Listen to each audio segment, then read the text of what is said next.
begin with the prayer of this petition, it states, and I quote, that extending the stamp duty holiday for an additional 6 months will assist many buyers who are looking to move to a property that they will not be able to afford otherwise. This will help stabilise the housing market. I am looking to move into a new build, which will currently have to complete by the start of March 2021. However, if the build is delayed past this date, I will not be able to afford the stamp duty and ultimately not be able to afford the house. To date, around 138,000 people have signed this petition, including 413 people from my own Carshalton and Wallington constituency. And before continuing, I'd like to also note the huge interest that there has been in this petition. During my time in the Petitions Committee, I don't think I've had so many emails or phone calls from either affected petitioners, the press, or indeed colleagues before we've come to this discussion. So it's a shame that we couldn't have it a bit more formally, but I think it's important that we got this petition in before the 31st of March deadline, so that the Minister, who's kindly come along today to hear this debate, has a chance to hear our concerns and respond. Now, there is a temptation, I'll admit, to want to talk about the merits or otherwise of stamp duty as a tax as a whole. Indeed, I do question whether or not this tax does have a future, given that it often acts as a barrier to home ownership, as people scrimp and save for a deposit, only to be met with thousands more pounds worth of stamp duty to pay, and consequently could delay getting their first fit on the property ladder. However, I appreciate that we are in a time of pandemic and that the Treasury will want to ensure that its budget can see us past this pandemic. So it may not be looking at a total restructure of the tax system more broadly right now, so I will keep to the specifics of the asks in the petition. The stamp duty holiday was enormously welcome and helped to keep fluidity in the housing market even during the pandemic.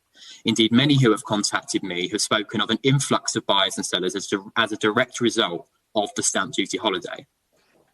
Now, we don't have the data and we cannot be absolutely sure of the effect that the stamp duty holiday has had on the market, but we do have strong indicators to suggest that it has indeed led to something of a boom.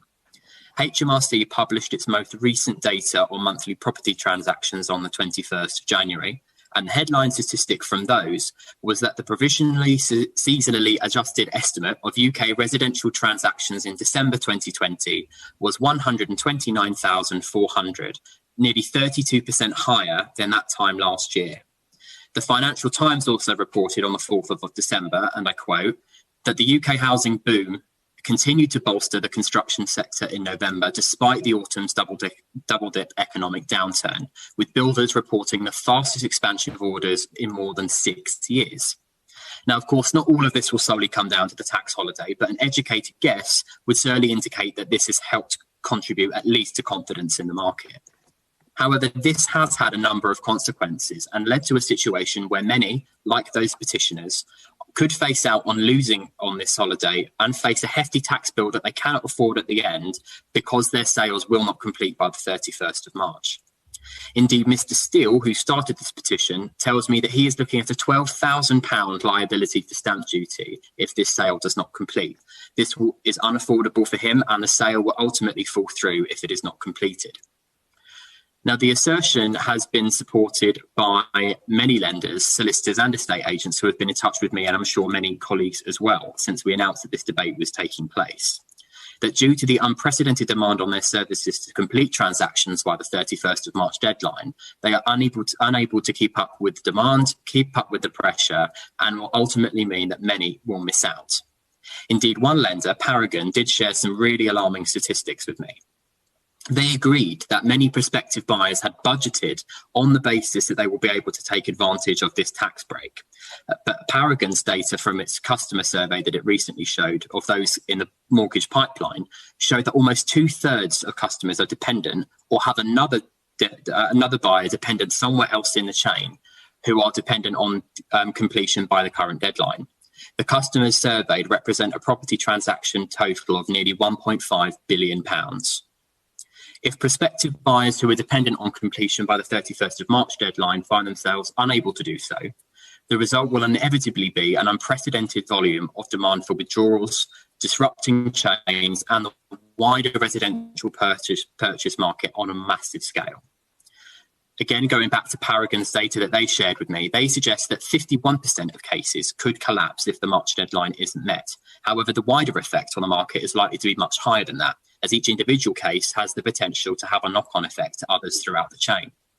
Even more concerning, 42% said that they would unlikely to be able to continue with the purchase of the property at all if they couldn't take advantage of the stamp duty holiday. And this rises to nearly half when we look at those who are personally dependent on completion. So the impact on the market clearly could be substantial. But there's finally an element of fairness, I think, in all of this, with prospective buyers beginning their house buying journey in good faith, budgeting for this tax break, who could no longer qualify through essentially no fault of their own. Consequently, I would agree that with the petitioners and urge the government to look to extend the stamp duty holiday. And there are many ways the government could do this. It could reset the deadline to a new arbitrary date. It could explore the possibility of allowing transactions that begin before the 31st of March to be eligible only. It could set a new date and begin to taper off the relief by eligibility of house price each month. It could maintain the stamp duty threshold of £500,000 permanently, which is something that the Taxpayers Alliance, for example, have called for. However, if a permanent change to stamp duty isn't on the Treasury's outlook, especially during a time of pandemic, then I would argue that a phased and tapered winding down of the relief would probably be the most preferable option. This would help the market not suffer any overnight shocks like the one that it could incur on the 31st of March if the relief isn't extended. But I hope colleagues who are taking part in today's debate will expand a bit more about what they believe their solution should be.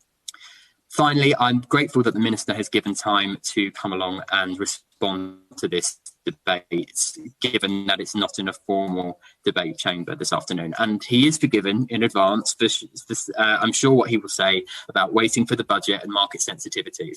But I do hope that we can persuade the government today to take this further with the Chancellor and deliver some good news for those homeowners at the budget. Thank you, Chair. I'll hand back over to you.